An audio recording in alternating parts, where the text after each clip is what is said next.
Welcome to the deep dive. Today, we're doing something a bit different. We've got these key excerpts from, well, one really fascinating text that digs into some huge questions: society, economics, freedom. And it was written during what felt, to the author anyway, like a really challenging time, a bit like ours, perhaps. Yeah, that resonates. And the text kicks off by saying, in times like these, what we really need is a clear faith and a well-grounded hope. That definitely feels relevant right now. So, okay, our mission here is to unpack the big ideas from this source, get the core arguments straight, and see what it's suggesting about, well, building a better world, finding that clarity, that hope. Right. Let's dive in. Okay, so where does it start? It starts with a really fundamental point, that our ideas about politics, about how society should work, they have to come from our ideals for individual people, Yeah. for actual lives. So it's not about the state with a capital S or, national glory. It's bottom up.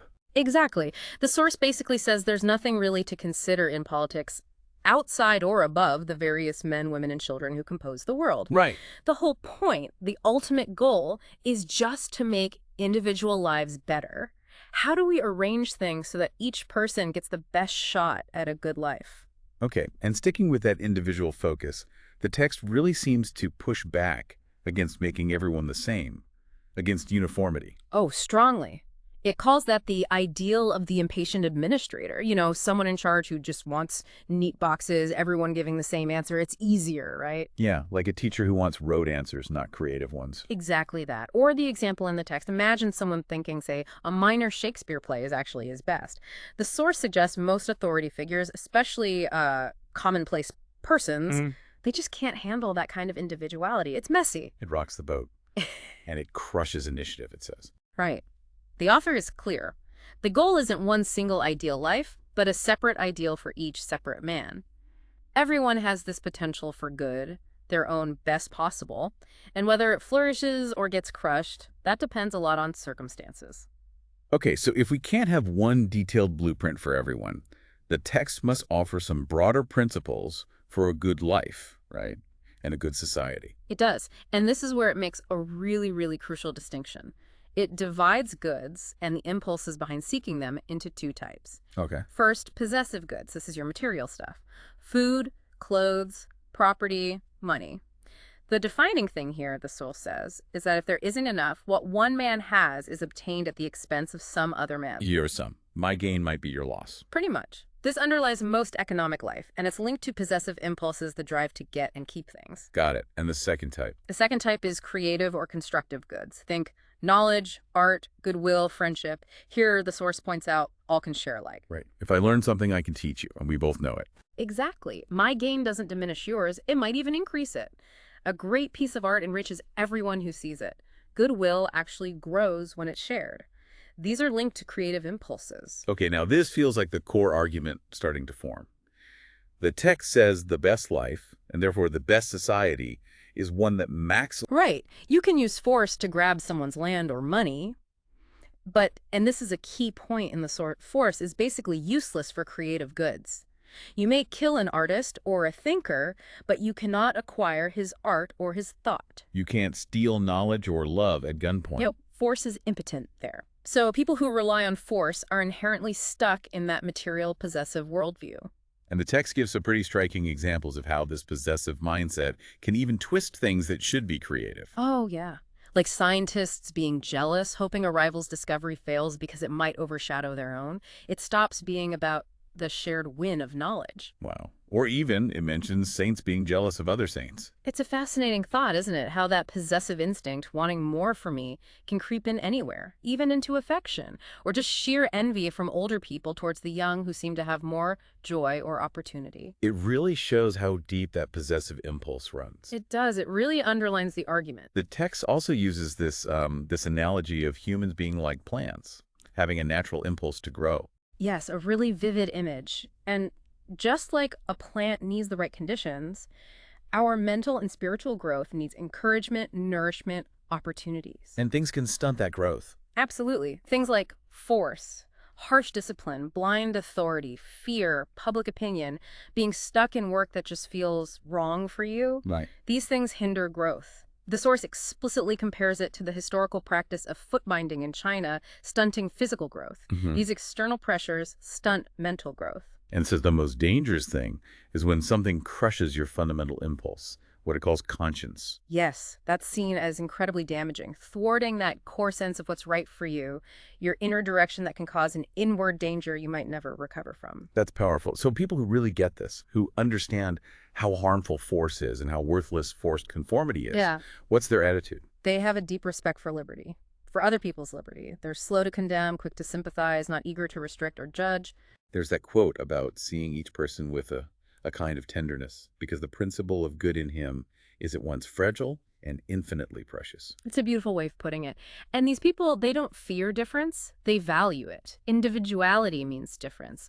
Uniformity, the source says, means death. They want living, growing individuals, not identical parts. Their approach is driven by a deep impulse of reverence. Okay, so let's sum up the ideal individual qualities here. Strong, creative impulses that dominate the possessive ones, this reverence for others, and also respect for your own inner impulse. A kind of self-respect, or native pride, as the text calls it. Yes, that native pride is vital. You need that courage and hope to live by your own light, not just be crushed internally. So, logically then, political and social institutions, the way we organize society, should be judged by how well they encourage these qualities. Creativeness over possessiveness, reverence, self-respect. Exactly, that's the benchmark. And the text is pretty blunt. Our current institutions, built so heavily on property and power, are very far indeed from what they ought to be. It argues they actively shape us, Right. especially the economic system. Very much so. Institutions mold character. They can foster hope and creativity or fear and timidity.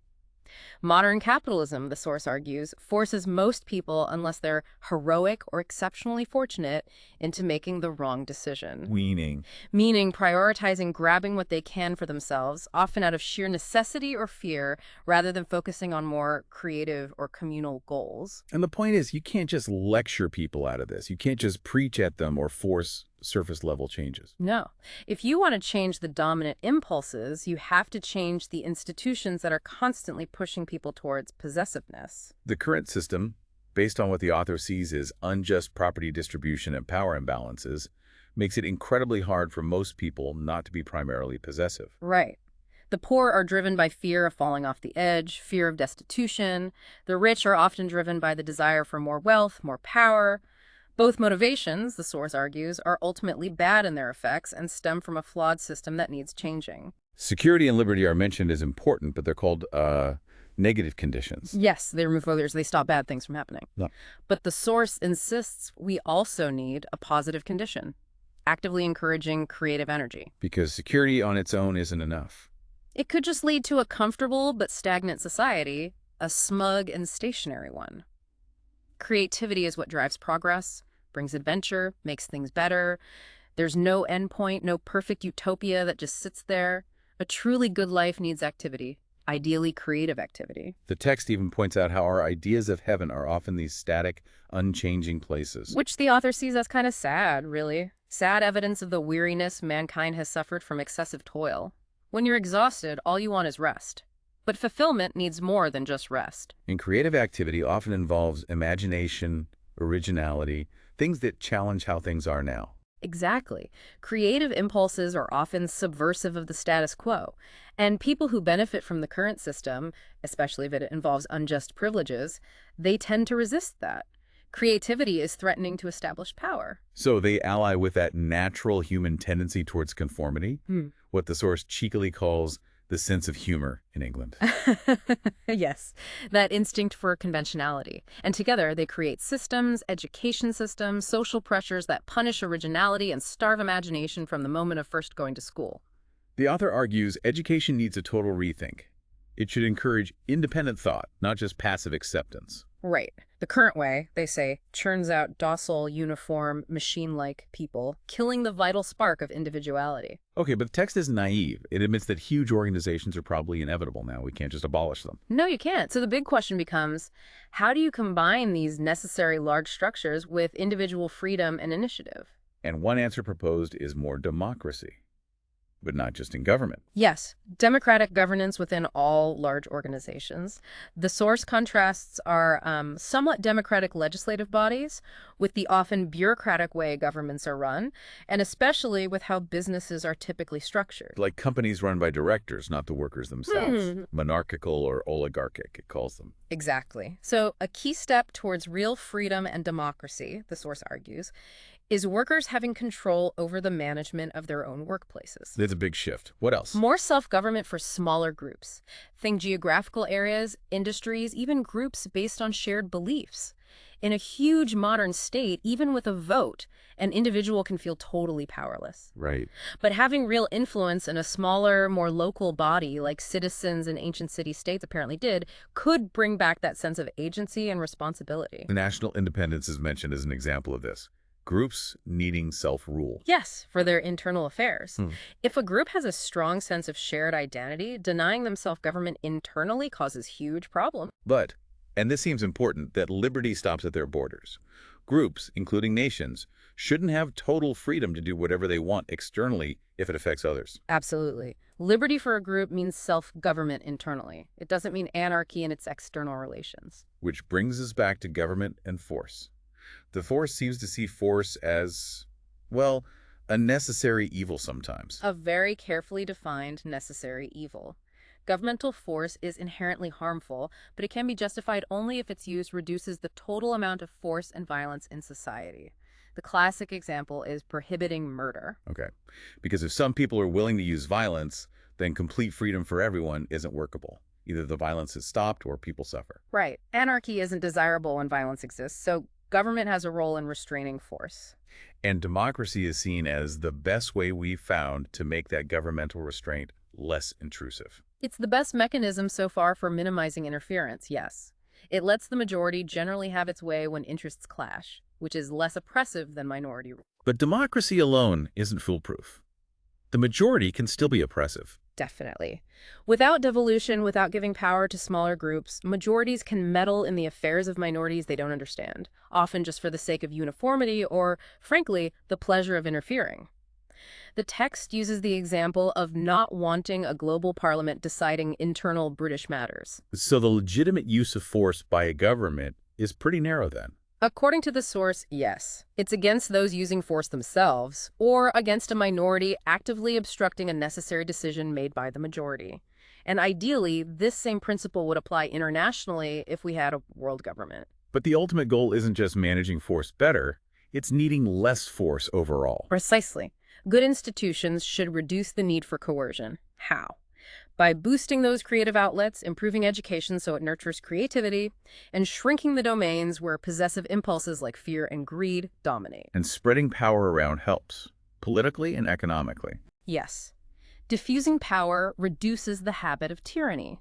Giving autonomy to regions and organizations means fewer situations where a central government feels the need to step in and dictate. And, the text argues, getting rid of capitalism and the wage system would remove the chief incentive to fear and greed. The source really believes a lot of the world's suffering, poverty, illness, lack of joy, isn't inevitable. Not at all. It calls these evils wholly unnecessary. It argues they could be fixed relatively quickly if people really put their minds to it with goodwill and intelligence. What stops it then? Apathy, mostly. Yeah. A kind of sluggishness of imagination. And just accepting that things have to be the way they've always been, the author is fundamentally optimistic that change is possible. Okay, let's zoom in on the economic critique.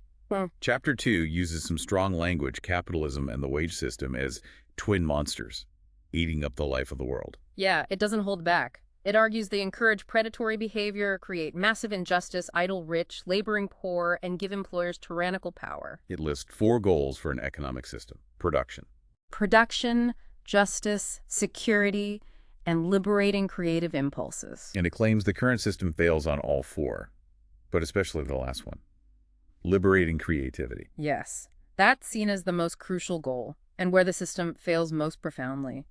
Even on production, often touted as capitalism's strength, the author argues it's short-sighted and incredibly wasteful. Wasteful how? Wasteful of human potential. Think of talent squandered in poverty or soul-destroying work.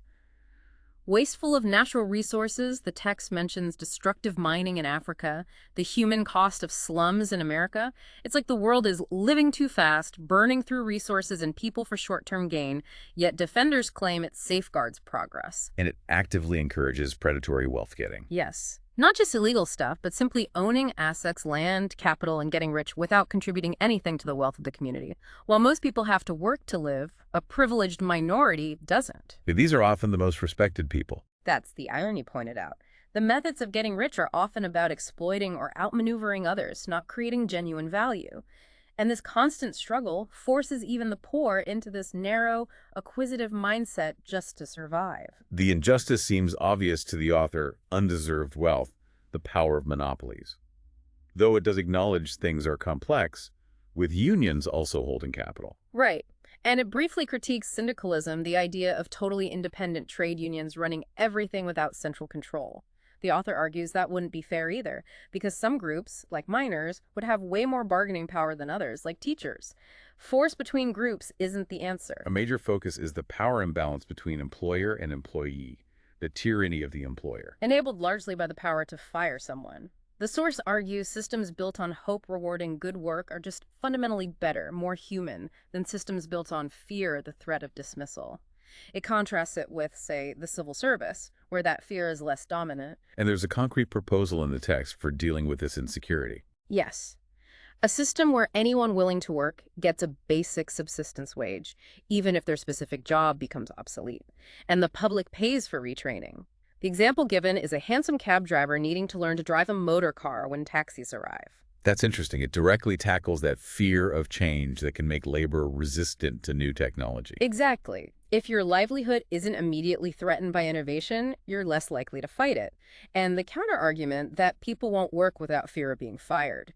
The source suggests security would actually improve health and morale for most. Chronic unwillingness to work could then be seen more like a medical or educational issue to be addressed, not the default assumption. But the text sees the worst part of employer power as the control over workers' lives outside of work. Yes, that's presented as deeply insidious. Control over politics, religion, private life, just general independence of thought. And there's a warning here about state socialism, too. A crucial one. If the state becomes the only employer, that control could become even more total. Enforced conformity of belief, a real chilling effect on freedom of thought and spirit. That's why the author stresses the need for diversity, for gaps in the system, places where minorities can live differently without being crushed. So the bottom line on economics: basic security for all who are willing to work, and absolutely no snooping into opinions or private lives. That's essential for a system free from tyranny and terror. And the source sees technology as offering a potential escape route.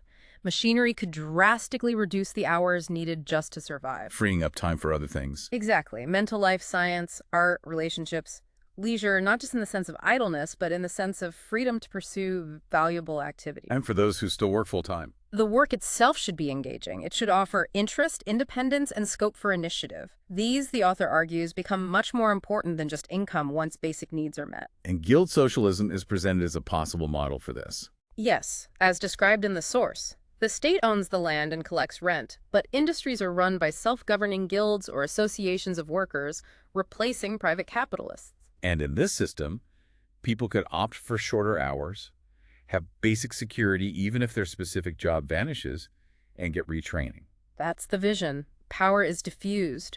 Workers have autonomy within their industries, setting hours, managing the work. The state might set overall prices to prevent exploitation, but allow guilds to profit from genuine efficiency gains. It's about combating that feeling of being a powerless cog in a giant machine. But how realistic is all this? Does the text address that? It does. It acknowledges the need for practical, gradual steps. It critiques some forms of socialism for maybe focusing too much on the ultimate revolution without clear intermediate goals, or relying on one big event like a general strike. Revolution is hard anyway, the text notes, because the interests of capital and labor are often more intertwined than simple theories suggest. But it still insists you need the big vision, even for gradual change. Absolutely. You need that revolutionary thought, that constructive hope, to keep reforms on track, to resist opposition and corruption. You need to know where you're ultimately trying to go. So the final verdict on capitalism in the source is pretty damning. Extremely. Wasteful, unjust, creates economic slavery, concentrates power, stunts lives, enshrines possessiveness, blocks creativity and civilization. But, and this is key, the author believes change is possible. If people use their imagination to see the evils aren't necessary and their intellect to figure out the cures. Okay, let's shift gears slightly. Chapter 4 tackles individual liberty versus public control, that tension between order and innovation. Right. Society needs rules, needs stability, but it also needs new ideas, challenges to the old ways. The source notes that the forces of law and order are almost inherently hostile to innovators, and innovators often have to push against the rules. It's the protectors versus the pioneers. Sort of. And the innovators usually have the tougher time. Society tends to accept yesterday's revolutions while persecuting today's revolutionaries. It links us back to that deep-seated herd instinct, the pressure to conform. It mentions Westermark and examples of communities where thinking differently is just not done. Yes, how powerful that pressure can be. Now, the source notes an interesting twist.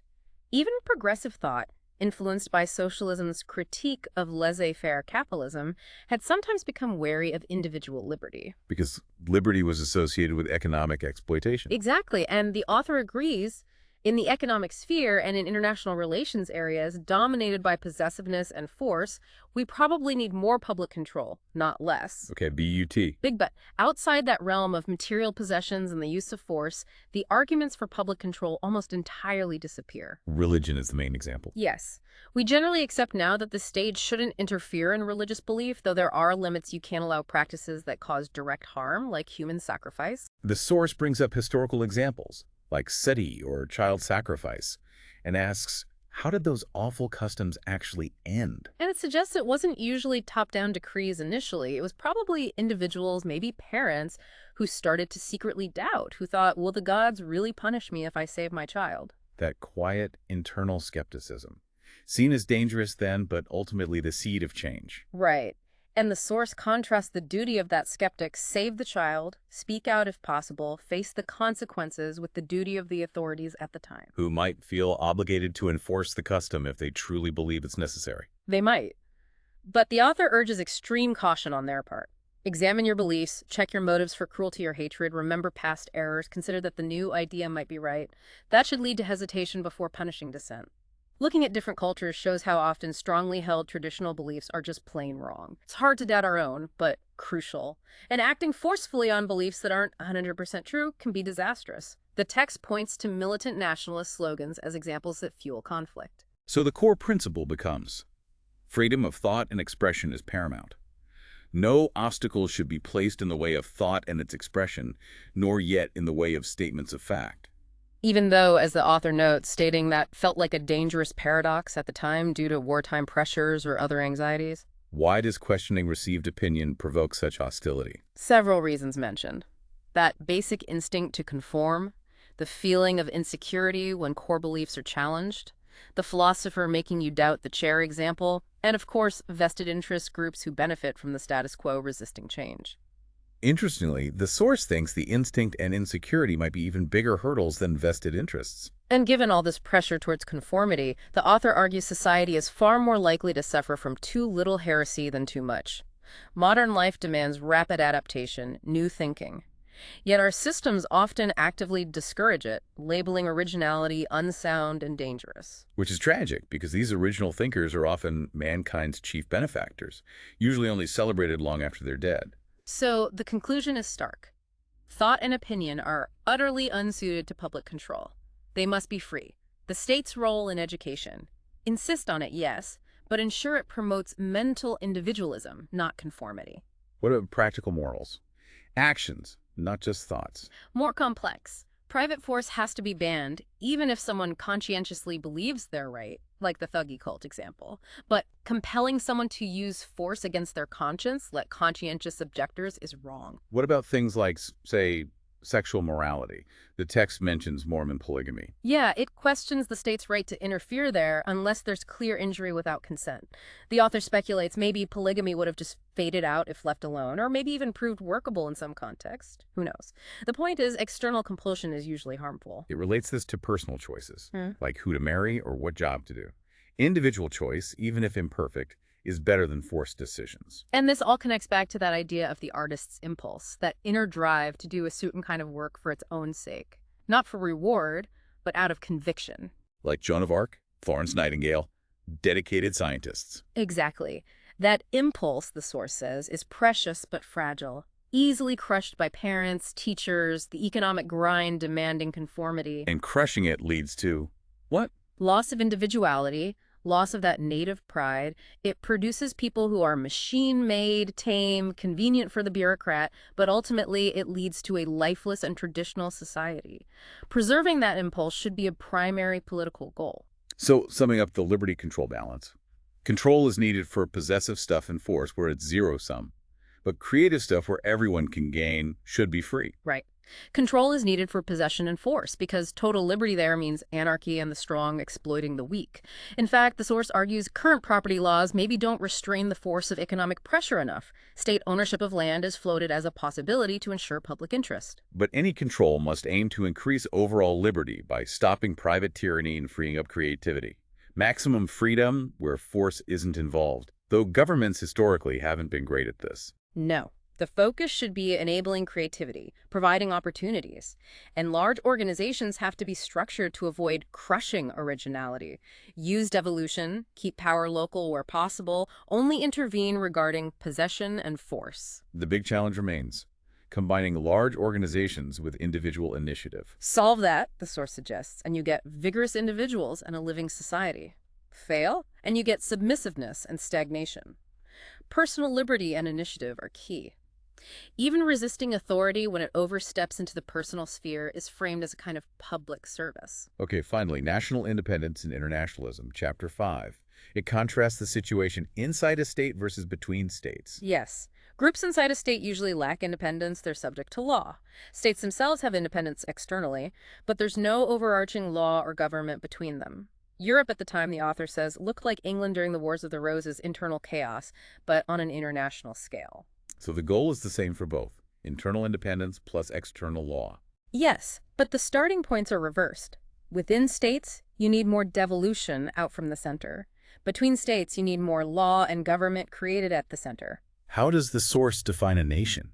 Fundamentally, as a feeling, a sentiment and an instinct of belonging to the same group or herd, like an extended family feeling. It makes being governed by your own people feel more natural, more acceptable. So, national feeling is real and needs to be respected. Internal self-government is vital where it's strong. But the feeling itself isn't automatically good. No, the source is quite critical. It says national sentiment inherently involves hostility to outsiders and promotes a narrow group morality. What's good is what benefits my group, regardless of the impact on humanity. War brings this out most starkly. We naturally focus on our own nation, but in things affecting others, we should think universally. That's the argument. We need to step outside that group morality. The text acknowledges drawing borders is hard, but generally thinks national and state boundaries should align for civilized places. Yes, that's the ideal. But the real problem is how states interact between themselves. Absolute sovereignty for each state in its external affairs. That's just primitive anarchy, the source calls it. The war of all against all, settled only by war or the threat of it. So the solution proposed is an international government, giving up absolute external sovereignty to a global body with legislative and judicial power. And this body needs teeth, real power, maybe even over territory, because disputes will happen and the current map isn't sacred. Does the author think this could actually work? They express hope.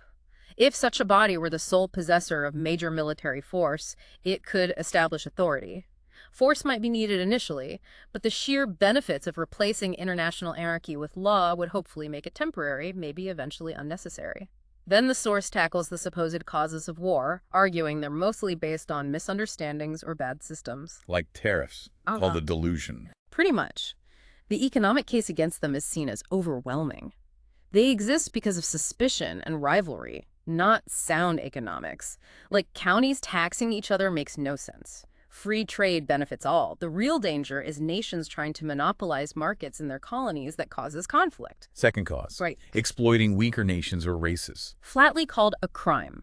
Driven by financiers looking for easy profits abroad, using patriotism to get ordinary taxpayers to fund ventures that enrich the few and cause immense harm. And third, National pride based on power. labeled as schoolboy folly. The text laments that nations boast about military might or territory, not about their artists, scientists, or how well they treat their own people. That group morality, again, my nation, right or wrong. The core message here is that real national interests actually align. Trade benefits everyone through specialization. Science, art, discovery, these are global goods, not national possessions. Buying foreign stuff doesn't hurt your country, you pay for it with exports. The butcher-baker analogy is used, they both gain by trading. And this links back to the economic system again. The wage system distorts things. Yes. It makes people focus on jobs work rather than the goods produced. So efficiency gains under capitalism can actually threaten jobs and livelihoods, making workers understandably resistant to progress that should benefit everyone through higher wages or shorter hours. The whole economic system is seen as topsy-turvy, setting individual interests against community interests. A better system would make the shared benefits obvious. And beyond economics, the highest achievements of civilization, science, art, learning are inherently international. They thrive on collaboration, not rivalry. The source gives a personal example of teaching science internationally. Yes, working with colleagues and students from different countries, that shared pursuit of knowledge made political conflicts seem trivial, temporary, and futile. So real progress in all these valuable areas depends on international goodwill, not hostility. Exactly. The goal isn't to erase national differences, not a bland cosmopolitanism. It's to add an international spirit to love of country. What does that spirit look like? It means wanting your nation to excel, yes, but in the arts of peace,